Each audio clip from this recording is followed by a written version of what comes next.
Olá, chegamos ao capítulo 23 e o capítulo 23 é um capítulo que muito forte na palavra de Jesus, em que ele denuncia assim fortemente os hipócritas, os fariseus, os mestres da lei, e isso, lógico, vai causar uma reação, né, posterior de cada vez mais aquele grupo de pessoas, dos religiosos, começarem realmente a perseguir Jesus e planejar prendê-lo e matá-lo. Então vamos ao capítulo 23, que diz: Então Jesus disse à multidão e aos seus discípulos: Os mestres da lei e fariseus se assentam na cadeira de Moisés. Obedeçam-lhes e façam tudo o que eles dizem, mas não façam o que eles fazem, pois não praticam o que pregam. Essa é a definição mais perfeita do que significa hipocrisia, né? Hipocrisia é não fazer o que fala, certo? O que ensina. Eles atam fardos pesados e os colocam sobre os ombros dos homens, mas eles mesmos não estão dispostos a levantarem um só dedo para movê-los. Tudo o que fazem é para serem vistos pelos homens. Eles fazem seus filactérios bem largos e as franjas de suas vestes bem longas. Gostam de lugar de honra nos banquetes e nos assentos mais importantes nas sinagogas, de serem saudados nas praças e de serem chamados de mestres. Todo esse orgulho, andar com esses filactérios, essas franjas, é porque no manto que eles usavam, eles iam dando nós, né? E esses nós, eles simbolizavam assim a devoção dele, a quantidade de orações que eles faziam, e eles enchiam aquilo daquelas franjas para mostrar que eles eram pessoas muito espirituais. Mas vocês não devem ser chamados mestres. Um só é mestre de vocês, e todos vocês são irmãos. A ninguém na terra chamem pai, porque vocês só têm um pai, aquele que está nos céus. Tampouco vocês devem ser chamados chefes, ou líderes, porque vocês têm um só chefe, o que é Cristo. O maior entre vocês deve ser o seu servo, pois todo aquele que a si mesmo se exalta será humilhado, e todo aquele que a si mesmo se humilhar será exaltado. Veja como os princípios do reino, eles, em certa forma, são até inverso de como os homens praticam, entendem as coisas, né?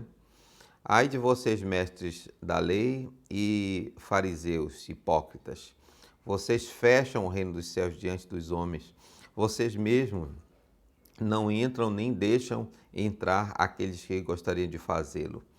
Ai de vocês, mestres da lei e fariseus hipócritas, vocês devoram as casas das viúvas e para disfarçar fazem longas orações, por isso serão castigados mais severamente. Ai de vocês, mestres da lei, fariseus, hipócritas, porque percorrem terra e mar para fazer um convertido, e quando conseguem, vocês o tornam 2 vezes mais filhos do inferno do que vocês. Olha a dureza do que Jesus está falando. Ai de vocês, guias de cegos, pois dizem: se alguém jurar pelo santuário, isso nada significa, mas se alguém jurar pelo ouro do santuário, está obrigado por seu juramento. Cegos, insensatos, o que é mais importante, o ouro ou o santuário? Que significa o ouro? Vocês também dizem, se alguém jurar pelo altar, isso nada significa, mas se alguém jurar pela oferta que está sobre o altar, está obrigado por juramento. Cegos, que é mais importante, a oferta ou o altar? Que santifica a oferta. Portanto, aquele que jurar pelo altar, jura por ele e por tudo que está sobre ele. E o que jura pelo santuário, jura por ele e por tudo que nele habita. Aquele que jurar pelos céus, jura pelo trono de Deus e por aquele que nele se assenta. Ai de vocês, mestres da lei e fariseus hipócritas, vocês dão dízimo da hortelã, do entro, do cominho, mas têm negligenciado os preceitos mais importantes. Muito interessante. E quais são esses preceitos mais importantes da lei? A justiça, a misericórdia e a fidelidade, né? Só isso aqui já daria um excelente sermão, né? Só falando desses três princípios importantes da lei: a justiça, a misericórdia e a fidelidade. Vocês devem praticar essas coisas sem omitir aquelas. Guias de cegos, vocês coam um mosquito e engolem um camelo. Ai de vocês, mestres da lei, fariseus hipócritas, vocês limpam o exterior do copo e do prato, mas por dentro eles estão cheios de ganância e cobiça. Fariseu cego, limpe primeiro o interior do copo e o prato, para que o exterior também fique limpo, se referindo justamente aos nossos princípios e valores internos. Eles devem ser purificados ao invés de apenas a aparência e o exterior, a forma. Ai de vocês, mestres da lei, hipócritas, vocês são como sepulcros caiados, bonitos por fora, mas por dentro estão cheios de ossos e de todo tipo de imundícia. Assim são vocês por fora, parecendo justos ao povo, mas por dentro estão cheios de hipocrisia e maldade. Ai de vocês, mestres da lei e fariseus hipócritas, vocês edificam os túmulos dos profetas e adornam os monumentos dos justos, mas dizem: se tivéssemos vivido no tempo dos nossos antepassados, não teríamos tomado parte com eles no derramamento do sangue dos profetas. Assim vocês testemunham contra si mesmos, que são descendentes dos que assassinaram os profetas. Acabe, pois, de encher a medida do pecado e dos seus antepassados. É interessante o nível dessa hipocrisia, porque eles estão dizendo assim: se nós vivêssemos no tempo em que nossos antepassados mataram os profetas, nós não teríamos agido como ele. Mas alguns dias depois deles dizerem isso, eles agiram exatamente da mesma forma, matando Jesus. Vê a seriedade do que está acontecendo aqui. Serpentes, raças de víboras, como vocês escaparão da condenação do inferno? Por isso eu lhes estou enviando profetas, sábios e mestres. A uns vocês matarão e crucificarão, a outros aceitarão nas sinagogas e vocês perseguirão de cidade em cidade.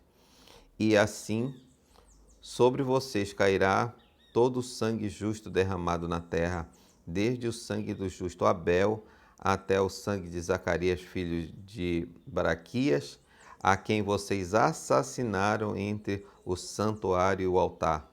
Eu lhes asseguro que tudo isso sobrevirá a esta geração. Jerusalém, Jerusalém, você que mata os profetas, apedreja os que lhes são enviados.